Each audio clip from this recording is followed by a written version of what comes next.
Olá, amigos, sejam bem-vindos. Esse é o programa Regras e Bom Senso. E hoje eu tenho a grata satisfação de estar conversando com um médico que está bombando nas redes sociais, tem uma opinião forte, uma opinião consistente, e aqui nós estamos para ouvir opiniões e fazer a nossa opinião. Então, fica no sofá, pega a sua água, pega seu refrigerante, preferência água, se acomode e vamos bater um papo com esse médico tão importante. Toca a vinheta.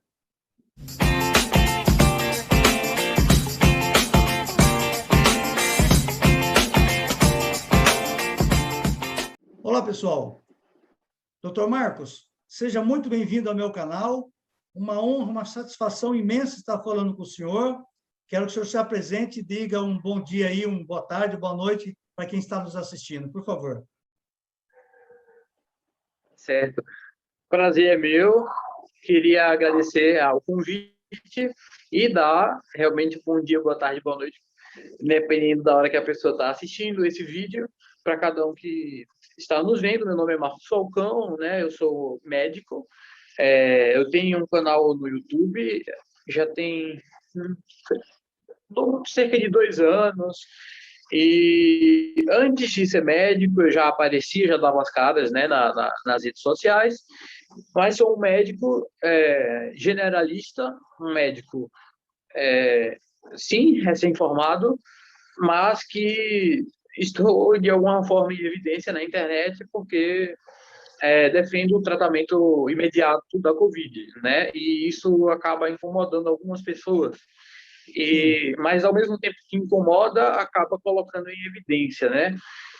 Então, o que tem me rendido aí algumas matérias em alguns sites, querendo me colocar para baixo ou me refutar, mas que não me intimidam de jeito nenhum. Sim. O senhor é de qual estado, doutor? Então, eu sou de Alagoas, né? Nascido e criado aqui. E por enquanto estou aqui, mas tenho planos, né? Já fiz a requisição para minha secundária do CRM para São Paulo, pelo fato de que a maioria dos meus pacientes é de São Paulo. Sim. Então, acredito que em breve estarei aí no seu estado, exercendo minha profissão. E o fato da maior parte do meu público também no YouTube ser de São Paulo, mas eu nasci e criado em Alagoas, Alagoano da Gema. Eu fico triste para o povo de Alagoas que vai perder um médico aí presencial, mas extremamente feliz que aqui em São Paulo vão ganhar mais um médico de coragem e que luta pela vida. E como que está aí a pandemia no estado do senhor? Como que está o tratamento? Como que o senhor está vendo a situação geral aí, doutor? Então, né, a gente, como um todo, né, essa pandemia é muito complexa, envolve muitas questões, né, políticas, envolve questão de restrição de liberdades, né, de circulação, enfim.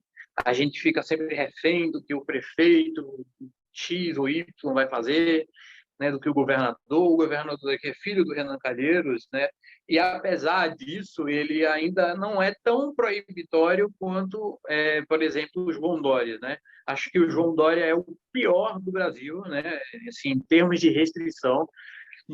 E aqui o controle sanitário da pandemia, eu diria que estaria na média do que acontece em todo o Brasil, né? Sim. Existem muitos casos, evidentemente, o negócio se espalhou, não tem questão de zona rural, zona urbana, não. É espalhado, disseminado, essa praga acontece no estado inteiro. E em termos de questão de tratamento precoce sendo feito aqui no nosso estado, ele não é encorajado de forma alguma, mas eu tenho que dar esse braço a torcer. O governador daqui, ainda que filho do Renan Calheiros, ele dá liberdade para o médico medicar o que quiser, né? Ele não adotou o protocolo de tratamento precoce, mas ele dá a liberdade, né? E aí o médico faz o que quiser. Porque a vida, eu sou engenheiro de segurança e dói no meu coração quando eu vejo alguém que se coloca em risco e não se preocupa com a própria vida. Então, isso machuca, dói muito em mim. E eu percebo que todos os médicos que eu converso também, e acredito que o senhor também na mesma situação, dói, acho que deve doer para o senhor saber que existe um tratamento que pode curar vidas, salvar vidas, e às vezes tem pessoas que são tolhidas de fazer esse tratamento, né, doutor? Infelizmente, né? Infelizmente, a gente tem, sim, ao contrário do que o pessoal fala, comprovações científicas do tratamento, existem graus, né, de evidência científica, só que o pessoal exige o grau mais robusto de todos, né? Nível 1A. E só 15% da medicina é nível 1A, né? Com grau de evidência. A gente tem estudos bem importantes acerca dessas medicações que a gente está usando, como a gente chama off-label, né? Fora da bula. Afinal de contas, é uma doença nova, então não vai estar em nenhuma bula. Isso daqui é usado para Covid-19, né? Não vai ter nenhuma bula isso daí, porque a doença é nova. Mas aí, pelo fato de a mídia demonizar, a mídia dizer não tem comprovação, isso acaba se sedimentando na cabeça dos médicos, de certos médicos que se negam mesmo a passar, que diz não existe essa invenção, independentemente se é a favor de Bolsonaro ou não é, tem muitos que, mesmo que sejam a favor de Bolsonaro, acabam não adotando o protocolo porque caem nessa narrativa. Mas é, é só você ir para a própria medicina baseada em evidências, que é basicamente o quê? Exercer a medicina com as evidências científicas, com as comprovações científicas. Sim, Nós temos estudos muito, assim, tanto em quantidade quanto em qualidade, né? Só não é a máxima, nível 1A, mas a gente tem ali nível 2, enfim, de evidência científica que, grosso modo, a medicina é tratada como um todo, 85% do que eu falei, sem essa evidência máxima. Mas as sim, pessoas, no meio do caos, no meio da pandemia, querem que você tenha o grau mais elevado de todos. E o grau mais elevado de todos de uma evidência científica é simplesmente a reunião e comparação de diversos estudos um pouco menos complexos, sim, como os que a gente já tem. E isso vai levar um tempo, isso vai demandar um tempo. Então, exigir isso numa pandemia é, assim, além de uma loucura, uma maluquice, é você privar as pessoas de serem curadas. Porque a sim, gente realmente percebe que o paciente melhora. A gente, a base da pirâmide, né, é o olhar clínico, o relato de caso, o relato de uma série de casos. E os médicos relatam, eu posso relatar, eu posso fazer uma série de publicações de casos, né, de que, tratando com certa medicação, eu consegui fazer o paciente se curar. Mas, infelizmente, muitas pessoas morrem, sim, porque não começam a tratar, recebem um xaropezinho para tossir, para não tossir, uma dipirona, vai para casa, se você tiver sem ar, você volta. Infelizmente, tem muita gente morrendo assim. A gente sabe muito bem. sim. E essa questão também da medicação, que tem agora a CPI da Covid-19, né, no Senado, doutor, a gente percebe lá que as pessoas que são contra o tratamento precoce, eles são tratados vamos colocar um pouco mais de carinho e benevolência na sua ação. E as pessoas que são a favor do tratamento precoce são escrachadas, né? Salvo pelos deputados, pelos senadores que fazem a bancada ali, que defende também, como o senador Marcos, que defende o tratamento do lado governista, mas a gente percebe até que médicos são constrangidos, né? Quando eles tendem a ser favorável da não da obrigatoriedade de ser proibido o tratamento, ele é tratado com carinho. E quando o médico ao contrário, a favor, é tratado com desdém e até uma certa grosseria. Mulher, né, por exemplo, né? Eu já vi duas mulheres ali que são médicas que que a gente vê tanto falar de machismo, né, doutor? Machismo no Brasil, machismo, que a gente tem que ter uma linha, lei Maria da Penha, machismo daqui, machismo dali, e duas médicas que foram na CPI foram tratadas de uma forma vergonhosa. Como que o senhor vê essa CPI, doutor, no que se refere à política, a direcionamento dela para a política e também para o tratamento precoce? Como que o senhor vê isso, a CPI nesse momento? Então, a gente consegue perceber, né, assistindo a CPI, eu assisti particularmente aos episódios em que os médicos foram ou os ex-ministros da saúde, né? E a gente sim percebe que o relator, né, o Renan Calheiros, e o presidente, o Omar Aziz, né, duas figuras ali no Senado Federal, numa posição tão importante, agora são os representantes da verdade, da ciência, eles evidentemente têm um comportamento diferente, né? Quando você coloca quando você vai assistir, né, o depoimento, o comparecimento da doutora Nise Yamaguchi, parecia que estava tendo uma inquisição contra a mulher, uma idosa, uma mulher, sabe, muito doce, muito calma. E você, o tal do senador Otto Alencar, sendo extremamente arrogante com ela, o senador Renan Calheiros, pedindo para ser objetiva. Não, você não pode contextualizar, você não pode falar muito sobre como é que funciona esse negócio de hidroxicloroquina. Eu quero sim ou não, sim ou não. Agora, quando aparece alguém que é contra o tratamento precoce, eles deixam falar que é uma maravilha, entendeu? Sim. Eles deixam falar, até pede que fale mais. A gente percebe, evidentemente, esse viés, né? Então, a ideia da CPI, claro, eles mesmos falam, né? Você pega o Randolph Rodrigues, eu acho que é vice-presidente, sei lá, alguma coisa, ele está na mesa, né? Uhum. Ele segura ele tirou foto segurando a camisa, né? Negou a vacina, prescreveu a cloroquina e matou mais que carabina. Ele bota uma camisa assim. Quer dizer, um cara desse é idôneo para julgar alguém? Claro que não. A gente sabe que eles são oposição ao governo. Então, infelizmente, é isso, né? E é difícil, porque eu percebi no outro, ontem ou hoje, se eu não me engano, que quando dois médicos foram convocados para ir lá expor a sua ideologia, seu parecer sobre o tratamento precoce, salvo engano, parece que o senador Randolph e o senador Renan, que eu não vou tecer comentários para eles, porque nem merece, mas parece que eles se retiraram, né? E quando acontece isso, você percebe mesmo que eles querem só ouvir um lado, né? E a gente está para ouvir os dois lados, doutor. Esse canal aqui, ele até agora ninguém da esquerda aceitou fazer entrevista no meu canal, e eu já convidei. Por quê?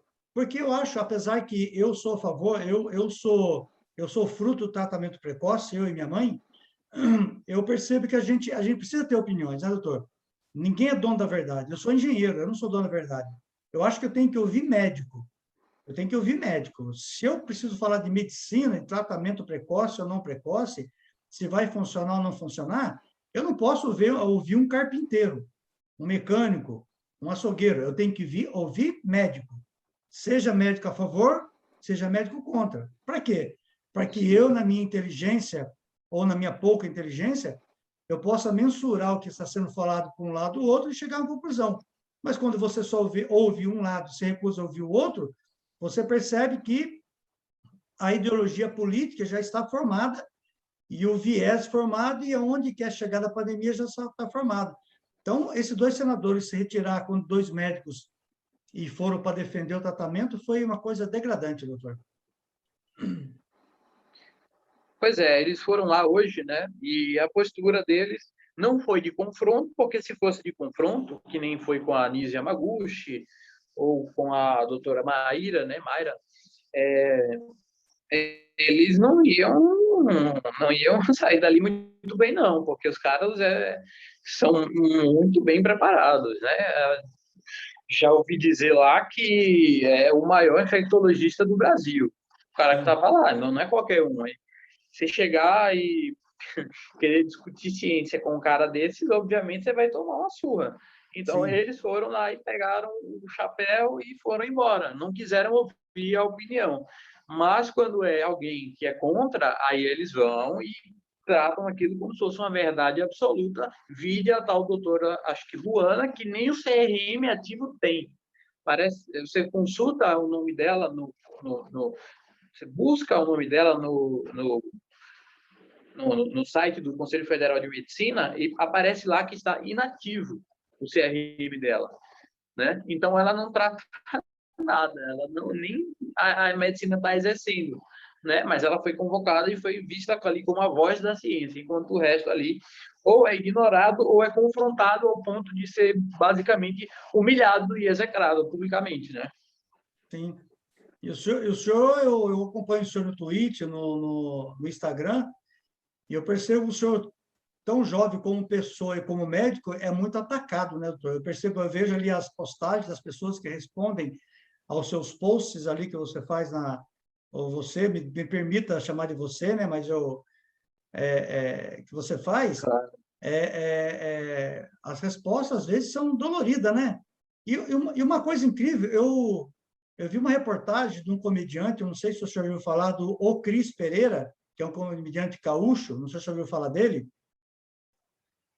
É um comediante gaúcho muito famoso no Rio Grande do Sul. O nome dele é Ainda. Cris Pereira, ele tem um personagem chamado Gaudêncio. E eu vi uma reportagem, ele falar assim que ele postava as coisas no YouTube, no Facebook, no Twitter, e tinha pessoas que vinham e atacavam ele muito forte. E ele perdia muito tempo respondendo essas pessoas. E até o momento em que uma pessoa falou para ele, olha, quando você está perdendo muito tempo respondendo essas pessoas, você podia levar a sua mensagem de alegria para outras pessoas que precisam, né? Então, como que o senhor enfrenta essa gama de ataque ao senhor, sendo jovem, como médico, como pessoa? Como que o senhor reage a tudo isso, doutor? Então, eu já estou acostumado a ser alvo, né? Desde que assim, eu já entrei na faculdade sendo diferente, né? Ambiente de universidade, seja pública ou particular, a minha era federal, o ambiente é de esquerda, então você ser de direita já é uma coisa meio esquisita, o pessoal não quer andar muito com você. Aí eu resolvi criar um canal no YouTube enquanto eu ainda era estudante. O pessoal já se afasta mais um pouco. Aí chega a eleição 2018. Aí você fala que é a favor do Bolsonaro. Aí você cria um canal no YouTube. O pessoal já começa a não ficar muito, querendo ficar muito próximo de você. Sim, E desde que eu comecei a me manifestar politicamente na internet, sendo um mero estudante de medicina, eu já recebia muito ataque, né? Ameaça, pessoal falando que ia fazer isso, que ia fazer aquilo, enfim. Eu já estou acostumado, já criei já estou calejado com relação a isso. E, em específico agora, com relação ao tratamento, eu tenho ainda mais segurança para poder lidar com essas pessoas, porque eu estou baseado no que o meu conselho me permite fazer, o Conselho Regional de Medicina, o Conselho Federal de Medicina e as entidades e os documentos dos quais eles são signatários. Então, eu tenho plena consciência de que o que eu estou fazendo está dentro da lei, está dentro do código de ética da profissão e, acima de tudo, está a serviço das pessoas, está tentando curar as pessoas. sim. Então, isso me deixa tranquilo. E aquela frase, né? Dos idiotas, eu só quero realmente as vaias, eu só quero xingamentos, né? Dessas pessoas aí que insistem ainda em ficar politizando a questão, eu quero mais ser xingado por elas mesmas, porque se eu fosse elogiado, eu iria realmente ficar preocupado. Entendi. Mas com relação a lidar com isso, eu, sinceramente, não me importo, pode falar o que quiser, eu chego, pego e mostro aqui, ó, eu tô certo, você tá errado, não tem problema nenhum com isso. E eu tenho certeza de que o que eu estou fazendo tá dando certo. Sim.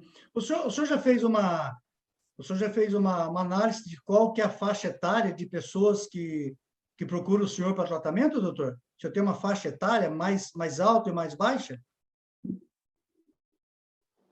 Então, em geral, a doença, ela poupa mais pessoas jovens, né?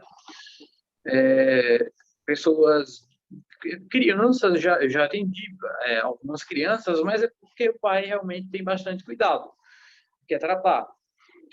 Mas não se compara ao número de adultos, né? De adultos/idosos, né? Esse é o número, realmente é a população que mais procura, né? Porque tem ali um certo receio, porque tem um fator de risco, e, em geral, eu diria que seria na faixa dos 25 até os 60 anos, a maior quantidade, sendo que já atendi gente com mais de 90 e já atendi criancinha de 2 anos. Entendi.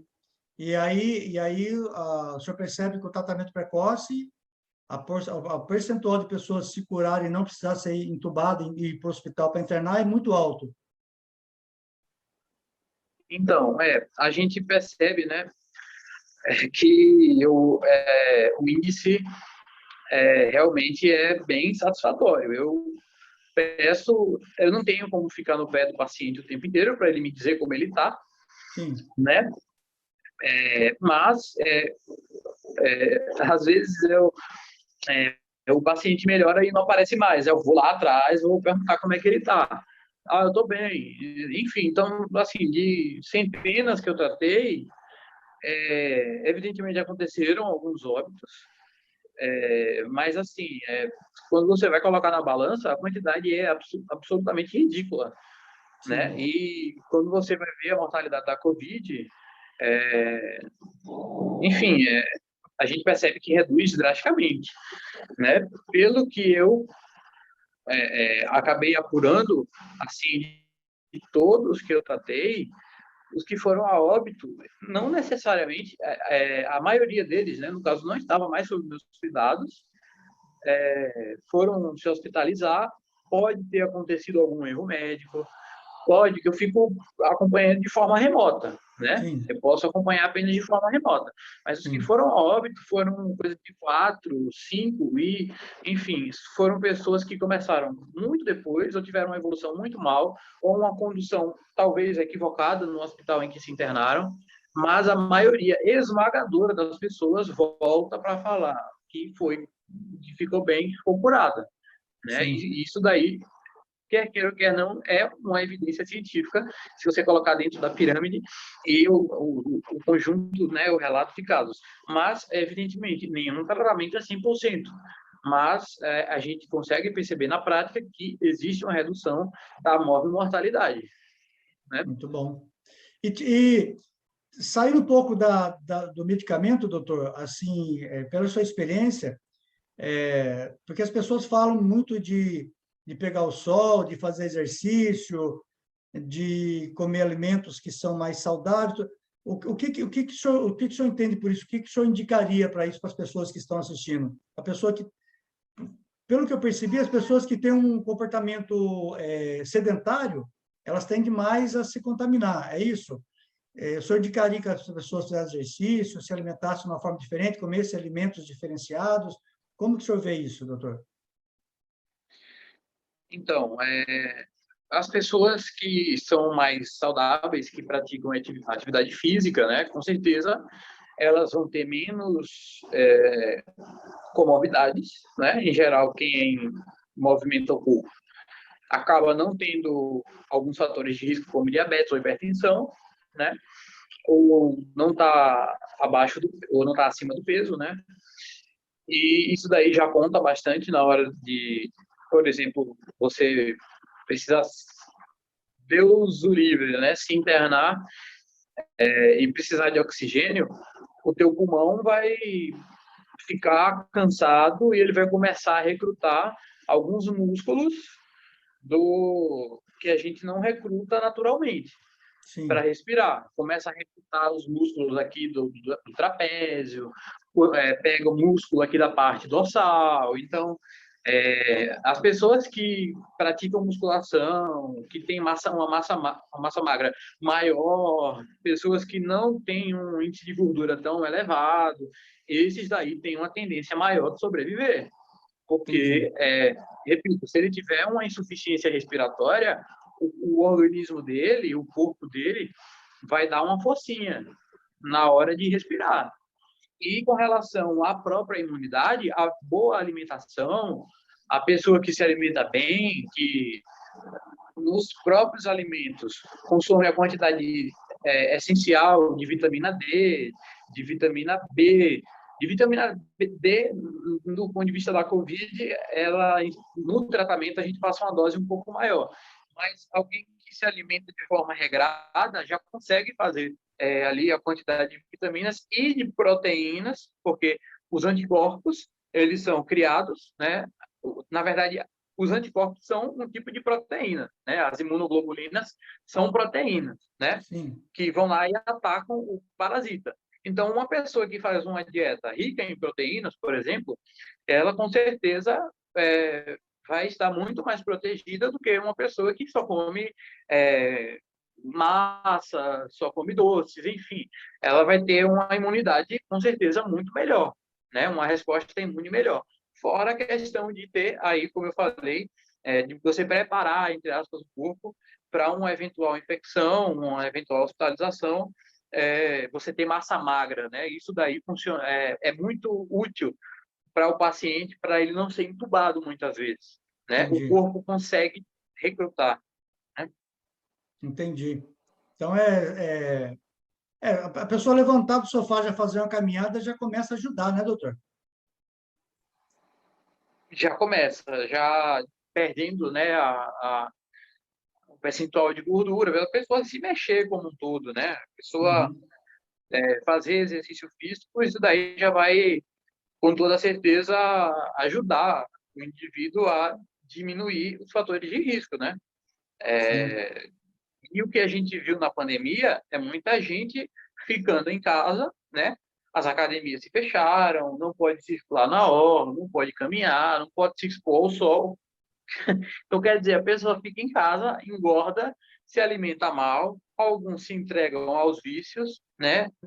Ficam pedindo iFood, ou ficam dependentes de remédios controlados, dependentes de álcool, né? Ou de outras substâncias, e a saúde vai lá para baixo. Sim. Então, só o fato de você sair e se movimentar, isso com certeza já vai melhorar a resposta imune do paciente.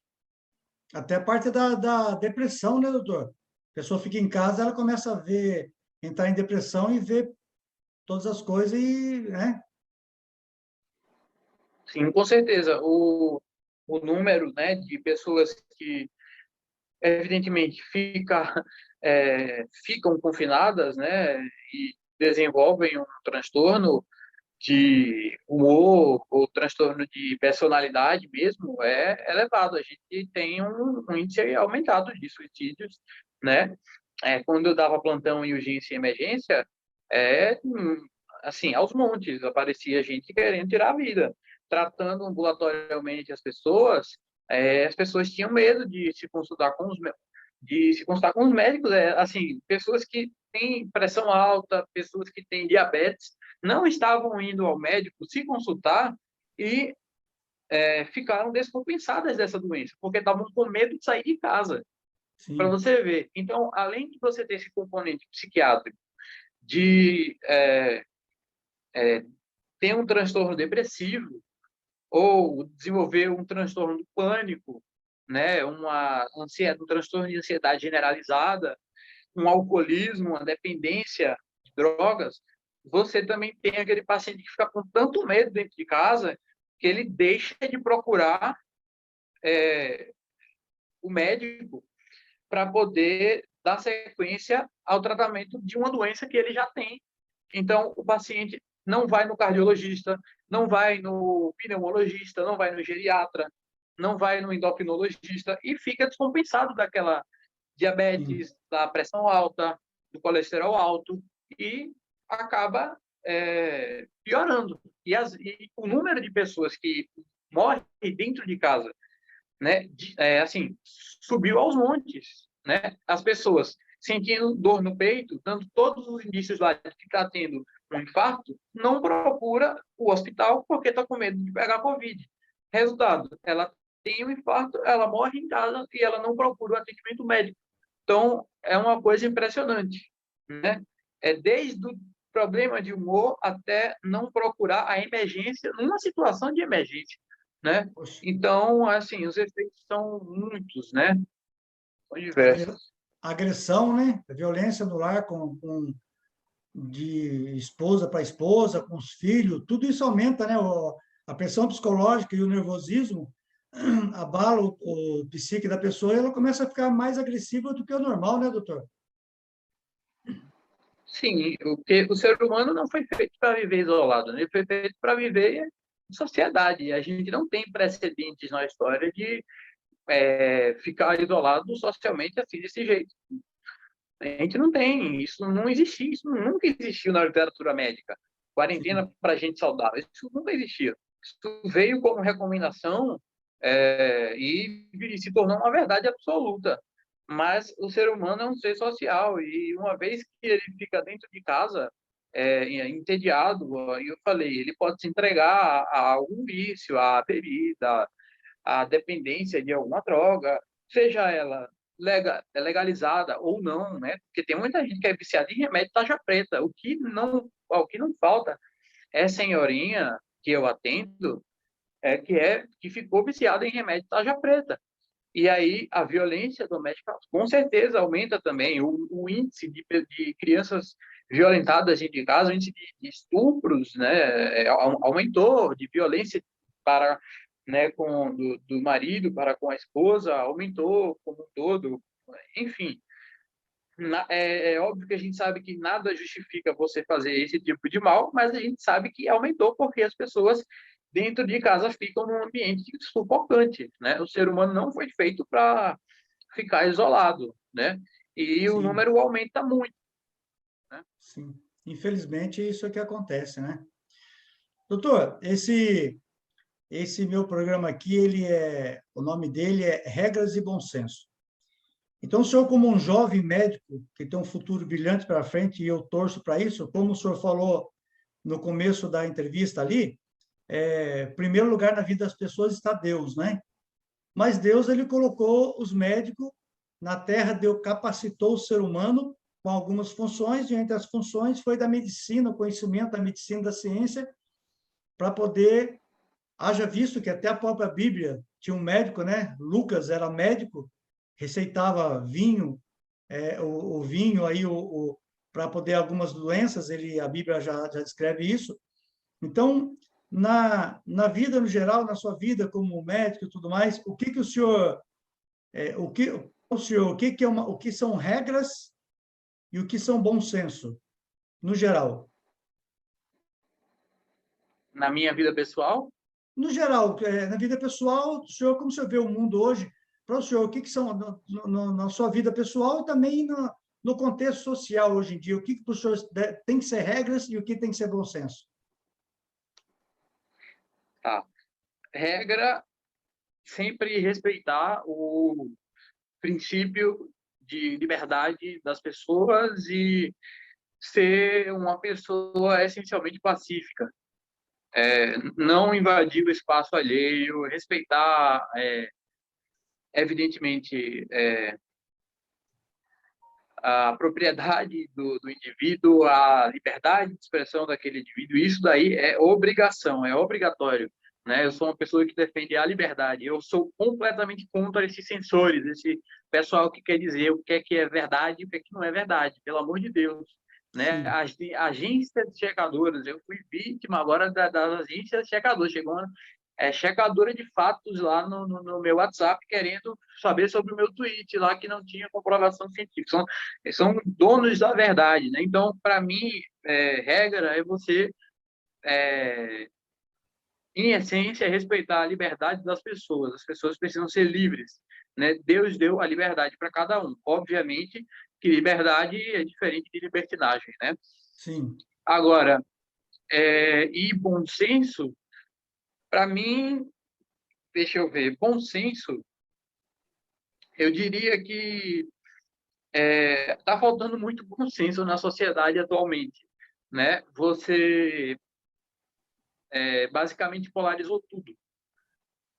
Se sim, polariza tudo, meu Deus do céu, até a medicação. assim, tudo que vem de um lado do espectro do presidente da República, por exemplo, você tem que se posicionar contra, porque o presidente da República se manifestou a favor. Então, assim, para mim, o bom senso é você, pelo amor de Deus, conseguir separar as coisas, né? Nem tudo é fla-flu.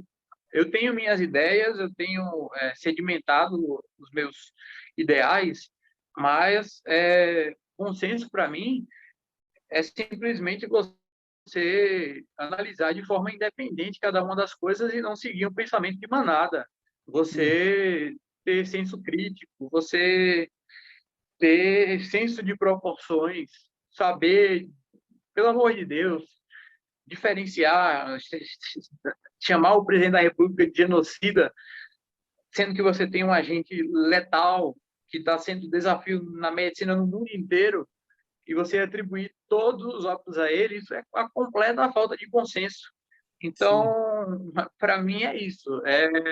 Acho que hoje em dia o consenso está passando muito por isso, pela questão de você não politizar aquilo que não deveria ser nunca politizado, por exemplo, a saúde, né?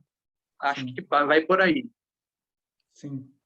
E aí, para a gente finalizar aí, o senhor como o médico com futuro brilhante, como eu disse, eu gostaria que o senhor deixasse uma mensagem para a gente finalizar aí, para quem está nos assistindo, e para aquela pessoa que está passando até por essa dificuldade, essa doença, ou que está com medo de pegar essa doença, o senhor deixasse aí uma mensagem positiva para as pessoas, doutor, o senhor como médico, para finalizar o nosso bate-papo aqui.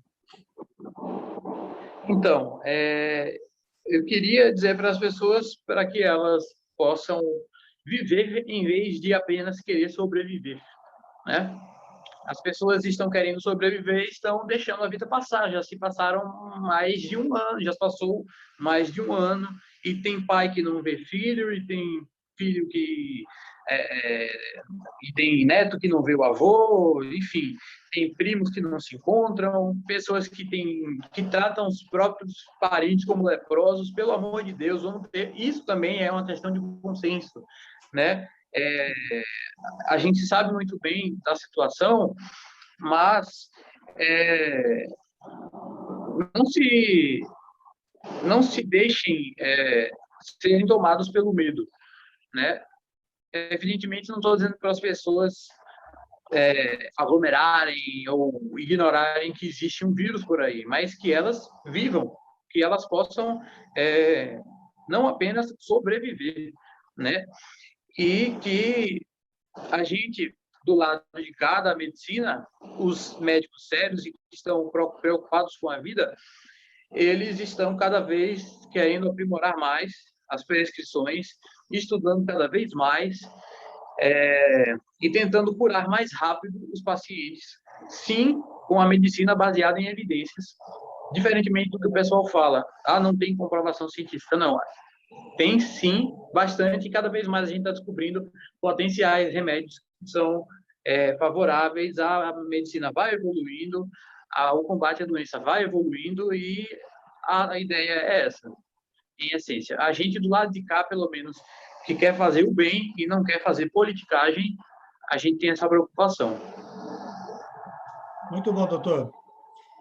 Pessoal, eu acabei de conversar aqui com o doutor Marcos Falcão, um jovem médico que está começando, não vou falar começando sua carreira, mas que está com a sua vida pautada em salvar vidas, em ter uma opinião forte, firme.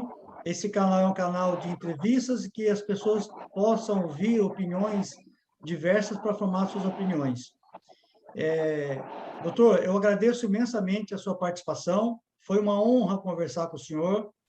Eu torço e oro para que o senhor se torne ainda mais um grande médico e que o senhor salve muitas vidas e que muitas pessoas possam vir a ter uma vida normal através das suas mãos, e que o Senhor Jesus Cristo abençoe o senhor, que o senhor temente a Deus.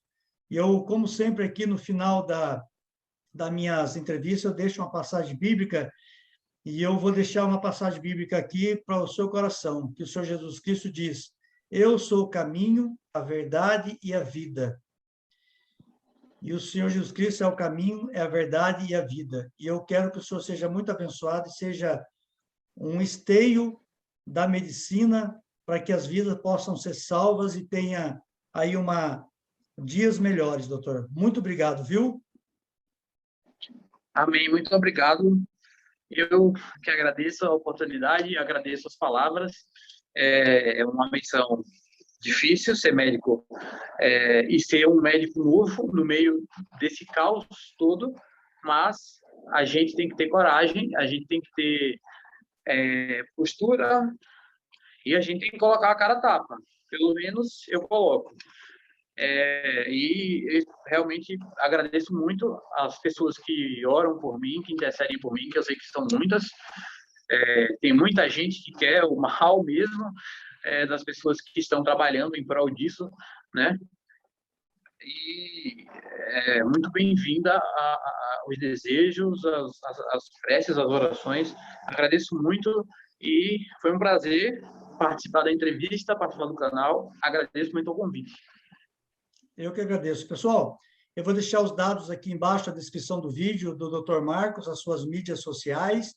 Eu sei que o doutor também tem um canal que é uma página na internet, se não me engano, que vende livros de literaturas, né, doutor? É isso? Sim, eu tenho uma livraria que inaugurou recentemente, semana passada. A gente tem mais de 10 mil livros por lá e tem basicamente livro de tudo, mas acredito que os que eu coloquei lá como desconto principal foram os que formaram o meu pensamento enquanto cidadão e alguns que estão relacionados ao momento que a gente está vivendo, muito relacionados, certas coisas que foram escritas há um bom tempo e que estão se cumprindo na prática e é bastante interessante de se ver. Minha livraria Marcos Falcão, basta dar um Google, eu tenho um canal no YouTube também, e nas redes sociais canal do Falcão, né, o Instagram e o Twitter. E Sim, no YouTube é Marcos Falcão, meu canal. Sim, eu vou deixar aqui na descrição da nossa entrevista todos os seus contatos, doutor, e eu quero falar para o senhor que foi uma honra, viu? Pessoal, curta esse vídeo, faça o comentário, compartilhe, se inscrevam, e no comentário, eu gostaria que vocês, independente se você é de direita, se você é de esquerda, se você gosta do Bolsonaro, se você não gosta, se você gosta do Lula ou não gosta, esse é um canal de entrevista para trazer esclarecimento, trazer ideias. Então, se você deixar aqui, seja pelo menos gentil e mostre a educação, porque aqui as pessoas têm que expressar aquilo que está cheio do seu coração. Se o seu coração é bom, deixe um comentário bom. Se o seu coração é ruim, nem comente, né? Então, muito obrigado, compartilhe esse vídeo. Doutor, de coração, o dia que o senhor vir para São Paulo, trabalhar em São Paulo, quero ter o prazer de encontrar com o senhor, tomar um café, te dar um abraço e mostrar para o senhor o quanto eu sou admirador da classe médica, como engenheiro de segurança, sou admirador, tenho grandes amigos médicos do trabalho, e eu passei a admirar mais um médico nesse país, e seja bem-vindo ao meu estado quando o senhor vir para cá. Meu muito obrigado, Deus abençoe o senhor, toda a sua família, e que ele coloque as suas mãos sobre suas mãos, para que o senhor possa fazer a diferença na vida das pessoas. Muito obrigado, doutor. Deus te abençoe grandemente. Amém, amém. Recebo as bênçãos e desejo o dobro que Deus derrame sobre a sua vida, também as maiores bênçãos possíveis para todos nós. Amém. Obrigado, pessoal. Fiquem com Deus.